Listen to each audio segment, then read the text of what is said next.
After 15 years of loyalty, 15 years of pouring my blood, sweat, and pride into that company, I was thrown out like garbage.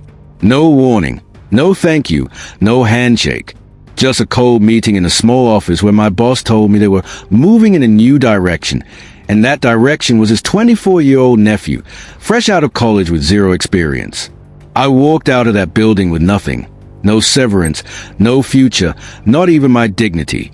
But what they didn't know was that I wasn't done yet. 3 months later, the tables turned in a way they never saw coming. And trust me, there's nothing sweeter than taking back what they tried to steal from you.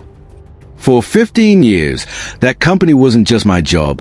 It was my second home. When I first walked through those glass doors, I was a green, eager kid straight out of trade school, hungry to prove myself. I worked harder than anyone because I believed in what we were building. I wasn't just clocking in and out for a paycheck. I truly cared. Every success felt personal. Every project we finished, every client we won, every problem we solved, it meant something to me. I wasn't the guy who left early or said, "That's not my job." If something needed doing, I did it. When the company went through a rough patch during the recession, I stuck it out. I took on extra responsibilities without a raise, without complaining. When others jumped ship, I stayed because I believed in the mission and the people around me. My coworkers weren't just colleagues, they were friends. We celebrated birthdays. We pitched in for baby showers. We had each other's backs when deadlines got ugly. I knew everyone from the CEO down to the night janitor. I even knew some of their families. That sense of community kept me going through the late nights, the stressful audits, the impossible targets. And over time, I didn't just do my job, I helped the company grow. I was part of a small team that landed one of our biggest contracts ever, a deal that kept the lights on for 5 years. I developed new systems that streamlined operations, saving us thousands of dollars a month. I trained new hires, mentored interns, and stepped into leadership roles even when no one asked me to. At one point, my manager even told me I was the glue holding this place together. And honestly, it felt good to be that person, the one everyone trusted, the one everyone relied on. I wasn't flashy. I wasn't political. I didn't brown nose. I just worked hard, consistently, loyal to a fault. That company was part of my identity. I gave it everything. And I never, not once, thought it would betray me. But as I would soon find out, loyalty means nothing when family connections and greed come into play. It was a Tuesday morning. Nothing out of the ordinary, or so I thought. I came in early like always, coffee in hand, ready to tackle a mountain of client reports that were due by the end of the week. Around 9:15, I got an email from the front desk. "Hey, can you swing by Mr. Reynolds' office when you get a minute?" I didn't think much of it. Mr. Reynolds, the owner, didn't usually call people in unless it was important, but I figured maybe he needed help on a project. Maybe he wanted me to train another intern. I even joked with a coworker on my way upstairs. Maybe they are finally gonna give me a raise. The joke didn't age well. I knocked on the door and he barely looked up before waving me in.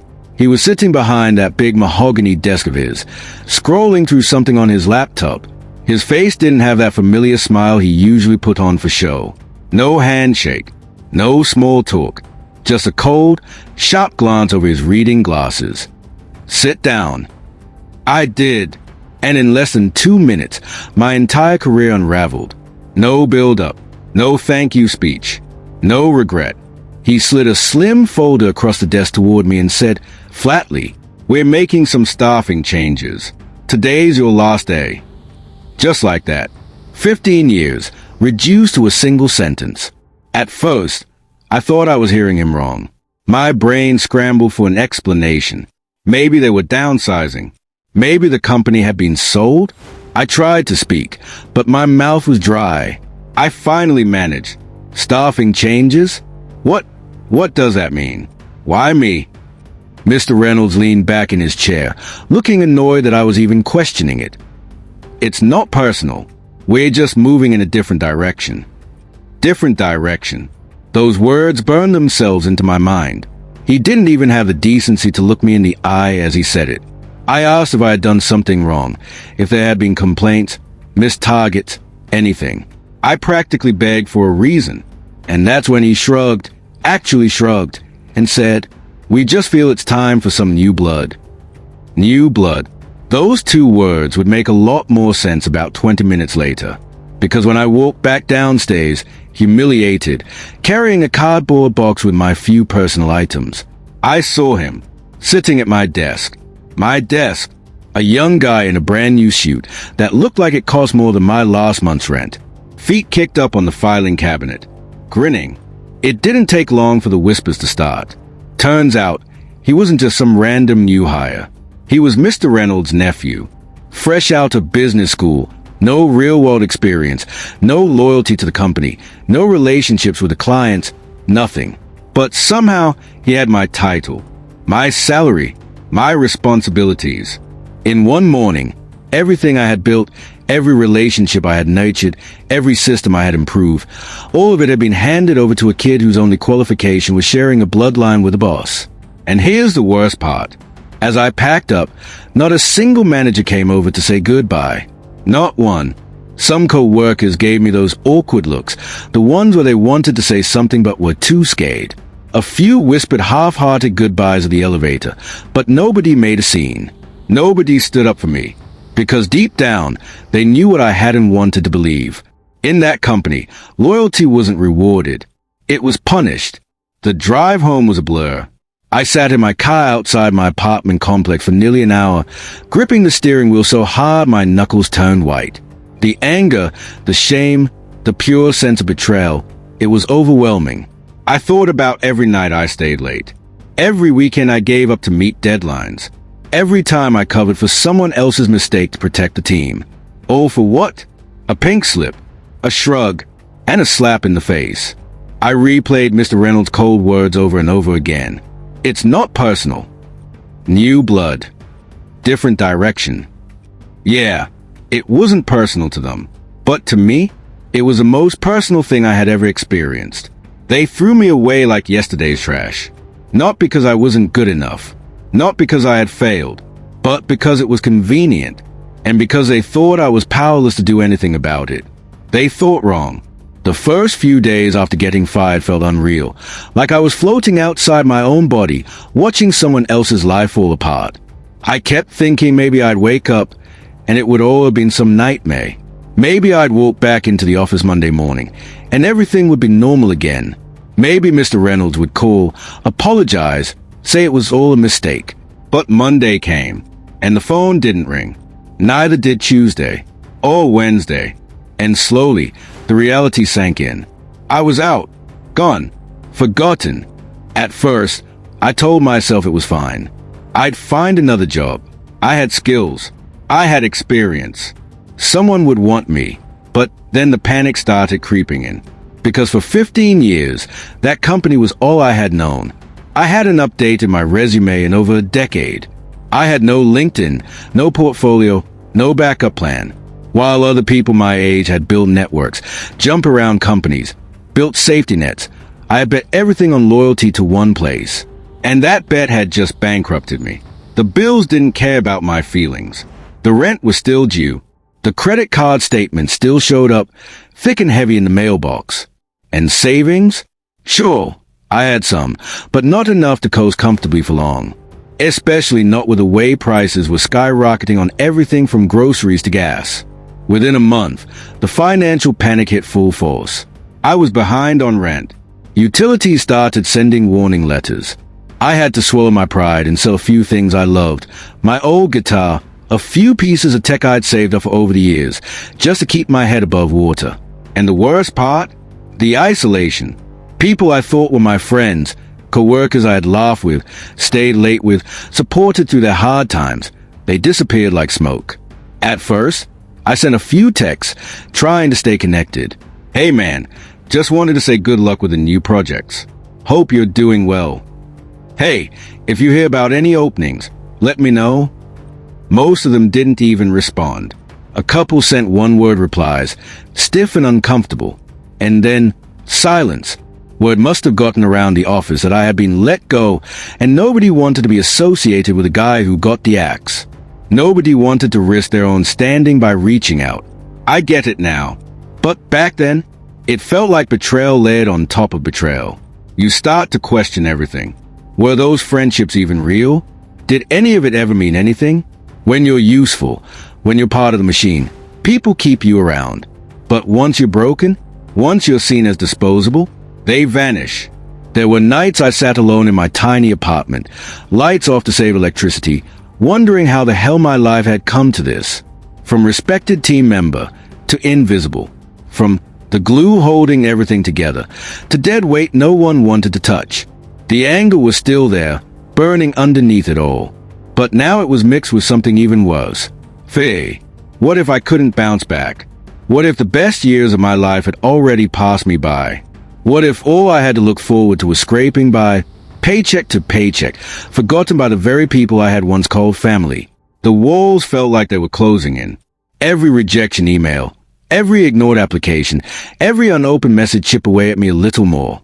I hit rock bottom hard. And for a while, I stayed there, broken, bitter, broke. But something inside me, some small, stubborn part that hadn't died yet, refused to give up, refused to let them win. They thought they had buried me, but they didn't realize I was a seed, and I was about to grow into their worst nightmare. It's funny, when you lose everything, you start to see life differently. The fear never fully went away, but after a while, it stopped paralyzing me. Instead, it started fueling me. One night, after yet another rejection email, I sat staring at my old laptop, thinking back to everything I had done for that company, the systems I had built, the client relationships I had nurtured, the efficiency models I had designed that saved the millions over the years. I knew that business inside and out, better than the boss himself, honestly. And for the first time, the thought crossed my mind. If I could build it for them, why couldn't I build something for myself? At first, it sounded crazy. I had no investors, no fancy office, no fancy degree to flash around. But what I did have was knowledge, experience, contacts, and pure, burning motivation. So quietly, without telling a soul, I started laying the groundwork. I knew my ex-boss's weaknesses. I knew the clients who had always been a little unhappy with how things were handled. I knew the vendors who had been frustrated with delays and mistakes. All I had to do was offer them something better. Late at night, after exhausting days of part-time work to keep the lights on, I would sit at my battered kitchen table drafting plans. Building a simple website, setting up business accounts, writing proposals. It wasn't glamorous. It wasn't fast. But day by day, piece by piece, I was constructing something real, something they couldn't see coming. I didn't need to destroy them with rage. I could outwork them, outsmart them, outgrow them. I reached out carefully to former clients, ones I knew personally, ones who had always trusted me more than the upper management. Hey, just checking in. Hope everything's going well. If you ever need a second opinion or consulting work done, I'm available independently now. Polite, professional, no bitterness. And guess what? People responded. Because while the company had replaced me with a kid who didn't know the first thing about handling real clients, I had relationships. I had trust. Within 3 months, I had my first few contracts signed. Small jobs at first, consulting, system upgrades, a few troubleshooting projects. But it was enough. Enough to cover rent. Enough to pay down some debts. Enough to breathe again. Each little win felt like adding a brick to a new fortress. I was building something that was mine. And then came the real turning point. One of the major clients, one I had personally brought to my old company years ago, called me in frustration. Turns out, since I'd been fired, service quality had plummeted. Deadlines missed, communication disasters, billing errors. They were furious, and more importantly, they were ready for change.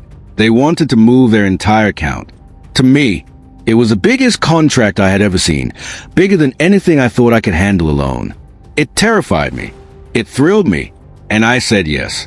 Because deep down, I knew I could do it. I had done it before, for someone else's dream. Now, it was for mine. With that one deal, everything shifted. I went from struggling to pay the light bill to running a real, thriving business practically overnight. I hired a few trusted contractors to help, invested in better equipment, lease a tiny, scrappy office space. Nothing fancy, but it was mine. Every square inch of it was built from the ground up with blood, sweat, and betrayal. The best part? Word travels fast in our industry. Other clients started noticing. Started asking questions. Hey, didn't you used to work for XYZ company? We heard you're independent now. We've been looking for better service. Would you have capacity? Each time, I answered carefully, professionally. No trash talking my old employer. No drama. Just results. Because I knew they were already doing a good enough job destroying themselves without my help. And behind the scenes, I kept hearing rumors, whispers that my old boss was scrambling. Projects falling apart. Key staff quitting. Financial trouble brewing. All while my little company was quietly growing stronger by the day. Hope burned in my chest now. Not just hope for survival, but hope for victory. I could see the light at the end of the tunnel. And it wasn't just any light. It was a fire I had built with my own 2 hands. A fire that was about to burn away every trace of the man who thought he could discard me and walk away clean. They had no idea what was coming. It didn't happen overnight. But brick by brick, the empire my old boss thought he had secured started to crumble. Clients left quietly at first, a slow trickle of dissatisfaction. Deadlines kept slipping. Mistakes piled up. Vendors grew frustrated with unpaid invoices and sloppy communication. The nephew, the golden boy they had tossed me aside for, simply wasn't ready. He didn't understand the grind. He didn't respect the relationships. He had inherited a title, not earned a reputation. And it showed. The few co-workers who had stayed after my firing began jumping ship, one by one. The heart of the company, the people who had held it together, were gone. I didn't celebrate their struggle. I didn't need to. There was something almost natural about it, a consequence unfolding exactly as it should. While they flailed, I flourished. By my second year, my client list had quadrupled.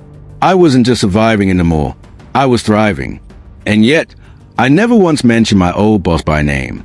Never trash-talked them to clients, even when it would have been easy. I stayed focused on building, growing, improving. Because deep down, I knew the best revenge wasn't anger. It was excellence. It was quiet, undeniable success. Still, there was a certain poetry to what happened next. One morning, while grabbing coffee before a client meeting, I happened to drive past their old office building, the place where I had spent some of the best years of my career, and where, in the end, my loyalty had been discarded like yesterday's trash. There was a big red and white sign out front. For sale. I pulled over and just stared at it for a long moment. It felt surreal, sad in a way, but mostly it felt like closure. Out of curiosity, I made a few calls. Turns out, the company had defaulted on several loans, lost too many clients to stay afloat. They had no choice but to liquidate assets just to keep the lights on. The price for the building? A fraction of what it was worth just a few years ago. And that's when it hit me. I could buy it. I could buy the place where they betrayed me, where they thought my story had ended. Not to gloat, not to hang a mission accomplished banner across the front, but to reclaim a piece of my past, on my terms. The deal closed quietly a few weeks later. Last month, I signed the papers. Last month, their building officially became mine. Not with shouting, not with revenge speeches, just a signature, just a calm, steady hand. Now, when I walk through those halls, I don't feel anger. I feel pride. I remember who I was when I walked into that place, young, eager, hopeful. And I remember who I am now, stronger, wiser, and unbreakable. Some scars you carry forever. Some betrayals you never forget. But sometimes, the best closure isn't about revenge at all. It's about rising so far above what they ever thought you could become, that they simply can't touch you anymore. They bet against me. They thought they could throw me away and keep winning. They were wrong. And I didn't have to destroy them with rage or bitterness. They destroyed themselves. All I had to do was survive. And now, I thrive. Sometimes, the worst thing that ever happens to you is exactly what you needed to find the life you were truly meant for. Betrayal feels like the end, like everything you built was ripped away for nothing. But looking back now, I realize it wasn't the end. It was a beginning. That cold shove out the door cleared the path for something better, something stronger, something that was mine. If they hadn't pushed me out, I might have spent the rest of my life working for people who never truly valued me. So if you're sitting in the ashes of something you thought you couldn't live without, remember this. Sometimes betrayal doesn't break you. It frees you.